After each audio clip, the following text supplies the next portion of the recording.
श्री शिवाय नमस्तुभ्यम दोस्तों, जैसा कि आप सब जानते हो कल है 7 मार्च गुरुवार का दिन और गुरुवार के दिन पड़ रही है द्वादशी तिथि, जो कि बहुत ही विशेष एंड खास होती है। दोस्तों, पूज्य गुरु जी प्रदीप मिश्रा जी ने एक विशेष उपाय बताया है जो आपको द्वादशी तिथि के दिन अवश्य ही करना है। बस आपको माता असोसुंडी के स्थान पर शहद से ओम बनाना है। यदि आप इस उपाय को करते हो तो आपके शरीर में किसी प्रकार का रोग हो गया है या आपके शरीर में किसी प्रकार की बीमारी हो गई है, बीपी थायराइड जैसी बीमारी हो गई है, तो इस उपाय को करने से आपकी रोग और बीमारी दूर हो जाएगी।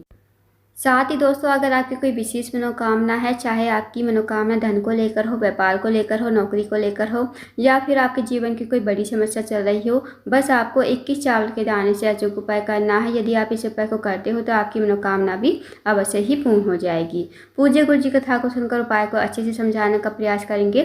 तो आइए दोस्तों, जानते हैं उपाय कैसे करना है। पहला जो उपाय है दोस्तों, वह है रोग मुक्ति के लिए। यदि आपके शरीर में बीपी थायराइड जैसी बीमारी हो गई है तो इस उपाय को अवश्य कीजिए। इस उपाय को करने के लिए सबसे पहले आपको 1 चम्मच शहद लेना है। साथ ही आपको लेना है 1 लोटा जल तांबे के पात्र। इस उपाय को दोस्तों आपको सुबह के टाइम ही करना है। अब आप चले जाइए शिव जी के मंदिर में। शिव जी के मंदिर में जाकर सबसे पहले आपको शहद है ना जो आपके पास, उससे आपको ओम बनाना है। जो आपकी सबसे छोटी वाली उंगली के पास वाली उंगली होगी, अनामिका उंगली, उस उंगली से आपको माता असोसुंडी के स्थान पर ओम बनाना है। माता असोसुंडी जो है शिव जी की सबसे छोटी और प्रिय पुत्री है। माता असोसुंडी का स्थान जलाधारी के बीचों बीच में होता है, नाग देवता की तरह बनी हुई होती है, वही माता असोसुंडी का स्थान होता है। तो वहाँ पर आपको शहद से ओम बना देना है। अब जो आपके पास 1 लोटा जल है वो आपको शिवलिंग के ऊपर श्री शिवाय नमस्तुभ्यम करते हुए शिवलिंग के ऊपर धीरे धीरे समर्पित कर देना है। अब जो जल नीचे जलाधारी से बहकर आएगा ना दोस्तों, वो आपको थोड़ा सा जल लोटे में ही ले लेना है और भगवान से प्रार्थना करनी है। जो भी आपके शरीर में रोग है, बीमारी है, बीपी थायराइड जैसी बीमारी, उसे दूर करने के लिए प्रार्थना कीजिएगा। अब आपने जो लोटे में जल लिया है वो आपको अपने घर पर लेकर आना है। अब दोस्तों, इस जल को आपको दोपहर के 12 बजे आचमन करना है और उसी व्यक्ति को लेना है जिसे भी बीमारी है, बीपी थायराइड जैसी बीमारी है, उस व्यक्ति को ये जल थोड़ा सा पी लेना है। इस उपाय को अवश्य कीजिएगा। इस उपाय को करने से जो भी व्यक्ति के शरीर में बीपी थायराइड जैसी बीमारी है, उसकी बीमारी धीरे धीरे ठीक हो जाएगी। और इस उपाय को आपको 3 द्वादशी तिथि करके देखिएगा, आपको ज़रूर फायदा मिलेगा। अब जानते हैं दोस्तों अगले उपाय के बारे में। अगला जो उपाय है दोस्तों, वह है विशेष मनोकामना पूर्ति के लिए। यदि आपकी कोई विशेष मनोकामना है, काफ़ी दिनों से पूर्ण नहीं हो रही है, चाहे आपकी मनोकामना धन को लेकर हो, व्यापार को लेकर हो, नौकरी को लेकर हो, या फिर आपके जीवन की कोई अधूरी मनोकामना हो जो काफ़ी दिनों से पूर्ण नहीं हुई है, तो इस उपाय को अवश्य कीजिए। इस उपाय को करने के लिए सबसे पहले आपको लेना है 21 चावल के दाने। साथ ही आपको लेना है थोड़ा सा कच्चा दूध और 1 लोटा जल स्टील के पात्र में। अब आपको इस उपाय को सुबह से लेकर शाम तक कभी भी कर सकते हो। अब दोस्तों, आप चले जाइए शिव जी के मंदिर में। शिव जी के मंदिर में जाकर सबसे पहले आपको थोड़ा सा जल शिवलिंग के ऊपर श्री शिवाय नमस्तुभ्यम कहते हुए समर्पित कर देना है। अब जो आपके पास 21 चावल के दाने हैं और थोड़ा सा कच्चा दूध है, वो आपको लोटे के जल में ही डाल देना है श्री शिवाय नमस्तुभ्यम कहते हुए। कच्चा दूध भी आपको डाल देना है लोटे में, और जो चावल है आपके पास वो भी आपको लोटे के जल में ही डाल देने हैं। अब आपको इस लोटे को हाथ में लेना है और भगवान से प्रार्थना करनी है। जो भी आपकी विशेष मनोकामना है, चाहे वो धन को लेकर हो, व्यापार को लेकर हो, नौकरी को लेकर हो, या फिर आपके जीवन में कोई बड़ी से बड़ी समस्या चल रही है, अपनी समस्या कहिए, मनोकामना कहिए और इस लोटे के जल को श्री शिवाय नमस्तुभ्यम कहते हुए धीरे धीरे शिवलिंग के ऊपर समर्पित कर दीजिए। 2 मिनट मंदिर में बैठना है, श्री शिवाय नमस्तुभ्यम का जाप करना है। उसके बाद आपको भगवान को प्रणाम करके विनती करके आपको अपने घर पर आ जाना है। तो दोस्तों, बहुत ही छोटा सा विशेष उपाय है। इस उपाय को द्वादशी तिथि के दिन अवश्य कीजिएगा। अब जानते हैं दोस्तों अगले उपाय के बारे में। दोस्तों, अगला जो उपाय है वो है, अगर आपका कोई कार्य अटका हुआ है, बहुत दिनों से पूर्ण नहीं हो रहा है, या फिर आप किसी नौकरी के लिए जाते हो, आपको सफलता नहीं मिल पाती है, या आप इंटरव्यू के लिए जाते हो, इंटरव्यू आपका क्लियर नहीं हो पा रहा है, तो इस उपाय को अवश्य कीजिए। साथ ही आपको जीवन में सफलता नहीं मिल पा रही है तो भी आप इस उपाय को अवश्य कीजिए। इस उपाय को करने के लिए सबसे पहले आपको लेना है 1 बेलपत्र। अब जो आप बेलपत्र लोगे वो कहीं से कटा फटा खंडित नहीं होना चाहिए। साथ ही दोस्तों, आपको लेना है एक चम्मच शहद और 1 लोटा जल तांबे के पात्र में। इस उपाय को भी आप सुबह से लेकर शाम तक कभी भी कर सकते हो। अब आप चले जाइए शिव जी के मंदिर में। शिव जी के मंदिर में जाकर जो आपके पास 1 लोटा जल है वो आपको श्री शिवाय नमस्तुभ्यम कहते हुए शिवलिंग के ऊपर धीरे धीरे समर्पित कर देना है।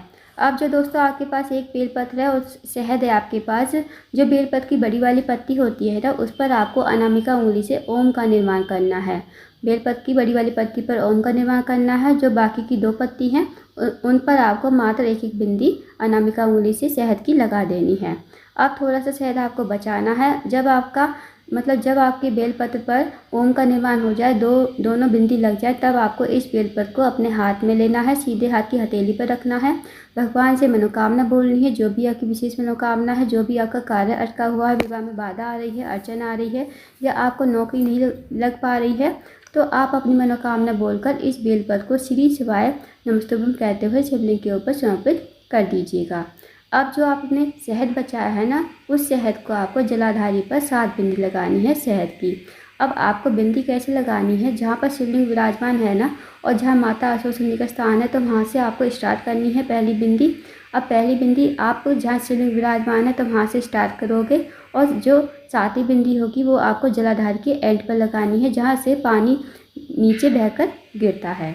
जब आप बिंदी लगाओगे तो आपको श्री शिवाय नमस्तुभ्यं का जाप करना है। जैसे आपने एक बिंदी लगाई श्री शिवाय नमस्तुभ्यं, दूसरी बिंदी लगाई श्री शिवाय नमस्तुभ्यं, तीसरी बिंदी लगाई श्री शिवाय नमस्तुभ्यं। इसी प्रकार आपको 7 बिंदी लगानी है और 7 बार आपको श्री शिवाय नमस्तुभ्यं कहना है। फिर आपको दोबारा मनोकामना बोल देनी है, जो भी आपकी मनोकामना है, चाहे वो धन को लेकर हो, व्यापार को लेकर हो, जो भी आपका कार्य अटका हुआ है, जो भी आपकी कहीं भी नौकरी नहीं लग रही है, तो आप मनोकामना कहिएगा और आपको भगवान को प्रणाम करके विनती करके आपको अपने घर पर आ जाना है। दोस्तों बहुत ही छोटा सा विशेष उपाय है, इस उपाय को अवश्य कीजिएगा। अब जानते हैं अगले उपाय के बारे में। अगला जो उपाय है दोस्तों, वह भी रोग मुक्ति के लिए है। यदि आपके घर में कोई व्यक्ति काफ़ी लंबे समय से बीमार है, उसकी जो बीमारी है दूर होने का नाम नहीं ले रही है, तो इस उपाय को करके देखिए। इस उपाय को करने के लिए सबसे पहले आपको लेना है एक बेलपत्र, 1 लोटा जल तांबे के पात्र में। अब जो आप बेलपत्र लोगे ना, वो कहीं से कटा फटा खंडित नहीं होना चाहिए, इस बात का ध्यान रखना। अब दोस्तों आपको चले जाना है शिव जी के मंदिर में। शिव जी के मंदिर में जाकर सबसे पहले आपको 1 लोटा जल श्री शिवाय नमस्तुभ्यं कहते हुए धीरे धीरे शिवलिंग के ऊपर समर्पित कर देना। अब जो आपके पास एक बेलपत्र है ना, वो आपको अपने सीधे हाथ पे रखनी है, भगवान से प्रार्थना करनी है उस रोगी व्यक्ति के लिए, जो रोगी व्यक्ति आपके घर में काफ़ी लंबे समय से बीमार है, उसकी जो बीमारी है ठीक होने का नाम नहीं ले रही है। तो उस रोगी व्यक्ति का नाम बोलना, गोत्र बोलना और इस बेलपत्र कुंदकेश्वर महादेव का नाम लेते हुए शिवलिंग के ऊपर समर्पित कर देना। अब आपको 2 मिनट मंदिर में बैठना है, श्री शिवाय नमस्तुभ्यं का जाप करना है। अब जो आपने बेलपत्र चढ़ाई है ना शिवलिंग के ऊपर, वो आपको महादेव से प्रार्थना करके औषधि के रूप में आपको अपने घर पर लेकर आनी है। इस बेलपत्र को घर पर लाकर उस रोगी व्यक्ति को खिलाना है, जो रोगी व्यक्ति आपके घर में काफ़ी लंबे समय से बीमार है। उस रोगी व्यक्ति को आपको कुंदकेश्वर महादेव का नाम लेते हुए इस बेलपत्र को चबा चबा कर खिलाने को कहना है। और यकीन मानिए दोस्तों, जो भी व्यक्ति इस उपाय को कर लेगा द्वादशी तिथि के दिन, उसकी जो बीमारी है धीरे धीरे ठीक हो जाएगी और वो धीरे धीरे रोग मुक्त हो जाएगा। तो इस विशेष उपाय को अवश्य कीजिएगा। तो दोस्तों ये थे कुछ विशेष उपाय जो आपको गुरुवार के दिन अवश्य ही करने हैं। इन उपाय को अवश्य कीजिएगा। अगर आपको जानकारी पसंद आई हो, वीडियो को लाइक करना, शेयर करना, चैनल को जरूर सब्सक्राइब करना, कमेंट बॉक्स में श्री शिवाय नमस्तुभ्यं हर हर महादेव जरूर लिखना।